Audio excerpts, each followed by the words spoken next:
दोस्तों, एक बुद्धिमान व्यक्ति कभी नहीं कहेगा कि वह बुद्धिमान है। इसलिए नहीं कि ऐसा कहने से उसकी बुद्धिमत्ता कम हो जाएगी, बल्कि इसलिए क्योंकि वह ऐसा कहने की वृथा को देख पाता है। दोस्तों, गौतम बुद्ध के जीवन से जुड़ी हुई एक छोटी सी कहानी जो आपको बताएगी कि वास्तव में बुद्धिमान कौन है। एक नगर में एक लड़का रहा करता था और उसका दिमाग बहुत तेज था। और उसकी खासियत यह थी कि वह किसी भी चीज को बड़ी जल्दी और आसानी से सीख लेता था। जहां अन्य लोगों को किसी काम को सीखने में महीने या वर्ष लगते थे, वहीं पर इस लड़के को उसी काम को सीखने में कुछ दिन लगते थे। उसकी ख्याति दूर दूर तक फैल चुकी थी और कहा जाने लगा था कि उस व्यक्ति के जितना बुद्धिमान कोई नहीं है। परंतु वह व्यक्ति तो जानता ही था कि वह भीतर से क्या है। हर व्यक्ति जानता है कि वह भीतर से क्या है, चाहे वो बाहर कुछ भी दिखाए। वह व्यक्ति भी भीतर से परेशान था, परंतु वह अहंकार से अपनी परेशानियों को ढकना चाहता था। दोस्तों, ज्यादातर लोग ऐसे ऐसा ही करते हैं और शो ऑफ करते हैं। वह व्यक्ति अपनी प्रसिद्धियों को बढ़ाने के लिए तरह तरह के काम सीख रहा था। वह चित्रकारी करना जानता था, वह मूर्ति बना सकता था और गीत भी गा सकता था।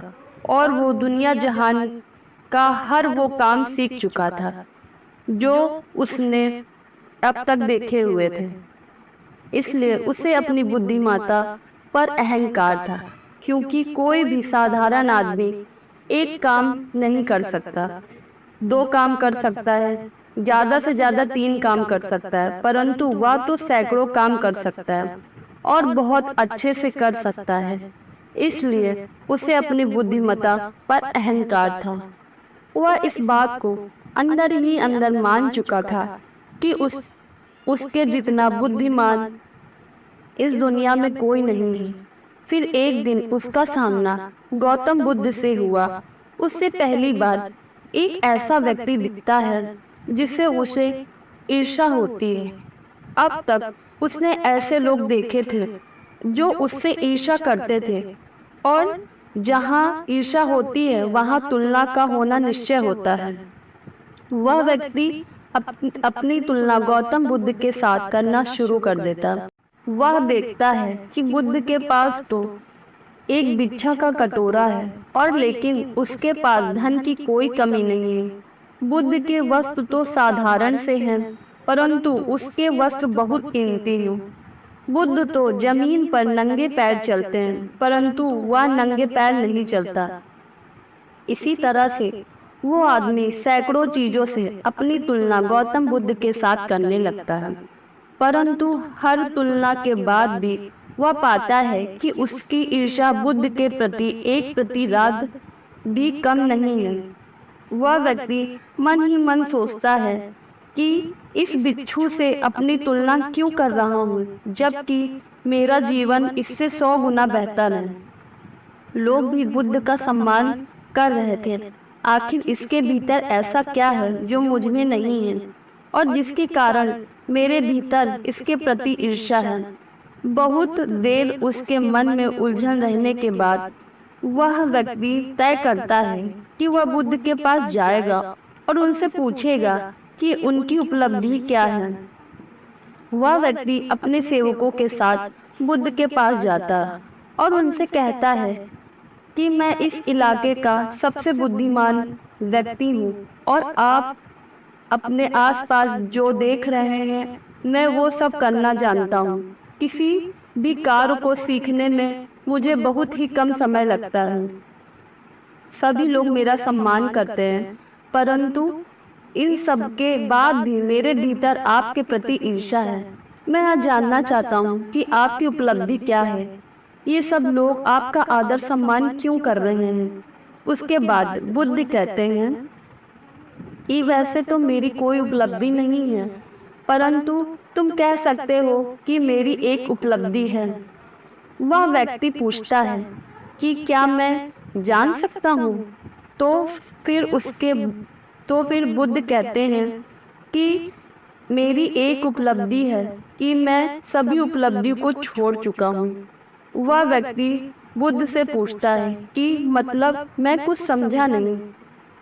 बुद्ध उस व्यक्ति से कहते हैं कि क्या तुम्हें प्रशंसा अच्छी लगती है? वह व्यक्ति कहता है कि प्रशंसा तो सभी को अच्छी लगती है। उसके बाद बुद्ध कहते हैं कि क्या तुम्हें निंदा अच्छी लगती है? तो वह व्यक्ति कहता है कि भला इस दुनिया में कौन है जिसे निंदा अच्छी लगती है। उसके बाद बुद्ध कहते हैं कि जो तुम्हें अच्छा लगता है और जो तुम्हें बुरा लगता है, मैं इन दोनों से ऊपर उठ चुका हूँ। ना मुझे निंदा सताती है और ना ही मुझे अपनी प्रशंसा। बस यही अंतर है तुम में और मुझ में। और उसके बाद वह व्यक्ति बुद्ध से कहता है कि परंतु यह कैसे संभव है? बुद्ध मुस्कुराते हैं और उस व्यक्ति से कहते हैं कि तुमने सैकड़ों काम सीखे, लेकिन एक सबसे जरूरी काम तो तुम सीखना भूल गए। वह व्यक्ति बुद्ध से पूछता है कि कौन सा काम बुद्ध?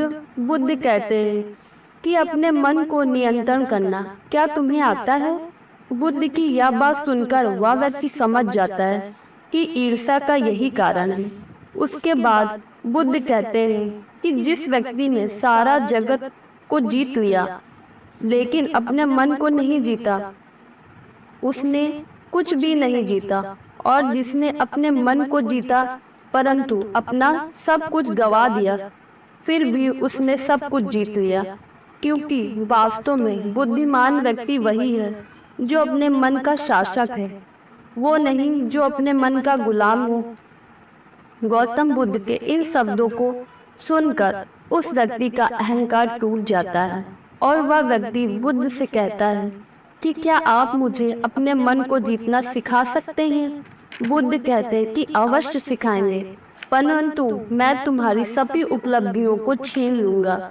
फिर उसके बाद वह व्यक्ति बुद्ध से कहता है कि मैं तैयार हूँ। उस दिन से वह व्यक्ति ध्यान करना शुरू कर देता है, क्योंकि ध्यान ही वह तरीका है जिससे आप अपने मन को अपने वश में कर सकते हैं। दोस्तों, अगर आपको यह कहानी पसंद आई तो कहानी को लाइक और चैनल को सब्सक्राइब करना ना भूलें।